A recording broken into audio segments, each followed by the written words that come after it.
مين يصدق ان الحلويات ديت والجمال دوت والكمية ديت بكوباية ونص بس من الدقيق مقرمشة زي ما انتوا سامعين شاربة من العسل تحفة جدا.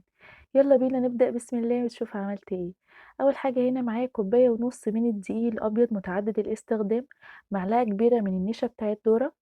نص معلقة صغيرة من خميرة الخبز اللي هي الخميرة الفورية، ربع معلقة صغيرة من بودرة الزعفران وديت بتبقى موجودة عند العطار، معلقة كبيرة من الزيت، وكمان كوباية مَيّة أخدتها كده نُص ونُص، إن الأول دوّة حطيت نُص كوباية المَيّة وقلّبتهم وبعد كده هاحط النُص التاني. لو مش موجود عندكم بودرة الزعفران تقدروا تستغنوا عنها، بس أنا باحب أحطها زي ما أنتم شايفين كده بتدّي لون حلو جدًا وشكل نهائي شكله حلو.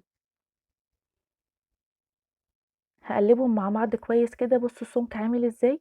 عايزة السُمك يكون بالسماكة ديّة، وكمان هاحط معلقة صغيّرة من السكر وهاسيبهم بقى على جنب يخمروا في الوقت اللي أنا هاكون محضّرة فيه الشربات بتاعي أو الشيرة، هاحط معلقة من العسل بتاع الجلوكوز وعليهم كوباية من السكر وكوباية من المَيّة وربع معلقة صغيّرة جدًا من ملح الليمون أو عصرة نُص ليمونة.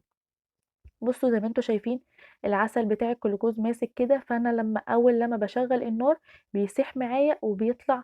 ما فيش أي مشكلة، أول لمّا يغلي عندي كده وخلاص هاطفّي عليه، قبل ما أطفّي عليه باحط 3 نقط كده من الفانيليا السايلة بتاعتي بتدّي لها ريحة وطعم حلو في الآخر، وبعد كده باطفّي عليه واسيبه يبرد بقى تمامًا. في الوقت اللي أنا عملت فيه الشربات دوّة بتاعي وهاكون هاسيبه يبرد بقى،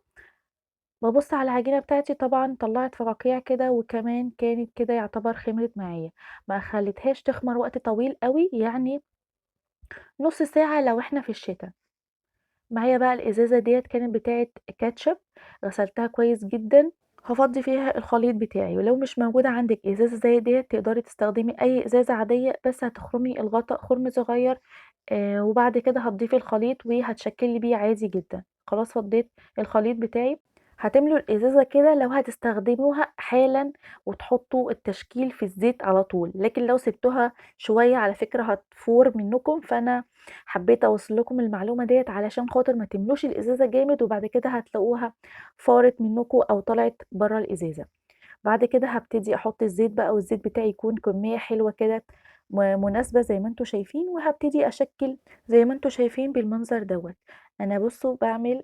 دوريات كده حوالين بعض زي ما أنتم شايفين، تقدروا تكبّروا الحجم أو تصغّروه على حسب الراحة بتاعتكم، بس الأحسن إن هُم يكونوا متساويين كده الدواير قد بعض علشان خاطر يكون الشكل متناسق. وأول لمّا بيبتدوا ياخدوا لون من الحرف بسيط أوي كده باقلبهم على الجنب التاني كده زي ما أنتم شايفين. ملحوظة مهمة جدًا، أهم حاجة إن الزيت بتاعِك ما يكونش بارد ولا يكون سُخن جامد أو إن هو يكون حامي، يعني تكون درجة الحرارة بتاعته متوسطة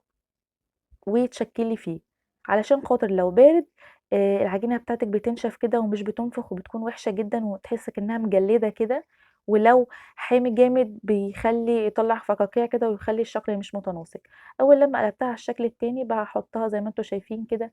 في الشربات بتاعي بعد ما الشربات بتاعي يكون بارد، وبتشرب من الشربات حلو جدًا، بتقعد في الشربات دوّة بتاع حوالي 3 دقايق كده أو 5 دقايق مش أكتر من كده، وبعد كده باطلّعها وبتكون بالشكل الحلو دوّة، ما خدتش معايا وقت خالص في المطبخ، بتعمليها بسرعة جدًا وأنتِ واقفة كده عقبال ما بتعملي الشربات ويبرد، بتكون الخميرة بتاعتِك خمرت، بتشكّلي وبيكون حلوة وطعمها حلو لذيذة. زي ما وريتكم في أول الفيديو بتكون مقرمشة كده من برّه شاربة من العسل من جوّه، لو مش حابين إنها تكون مقرمشة من برّه ما تسيبوهاش في الزيت يعني شوية حلوين، يعني تطلّعوها وهي ما تكونش أخدت لون أوي يعني، وكمان ممكن تستغنوا عن النشا. شكلها حلو جدًا، بالهنا والشفا على قلوبكم، يا ريت لو عجبتكم الوصفة تكتبوا لي في التعليقات، ويا ريت تجربوها، ويا ريت ما تنسوش اللايك وتشتركوا في القناة لو حابين ييجي لكم كل فيديوهاتي الجديدة، وتعملوا زرار الجرس على الكل عشان خاطر ييجي لكم إشعار بكل فيديو جديد أنا بانزّله، والسلام عليكم ورحمة الله وبركاته، كانت معاكم نسمة ودمتم في رعاية الله.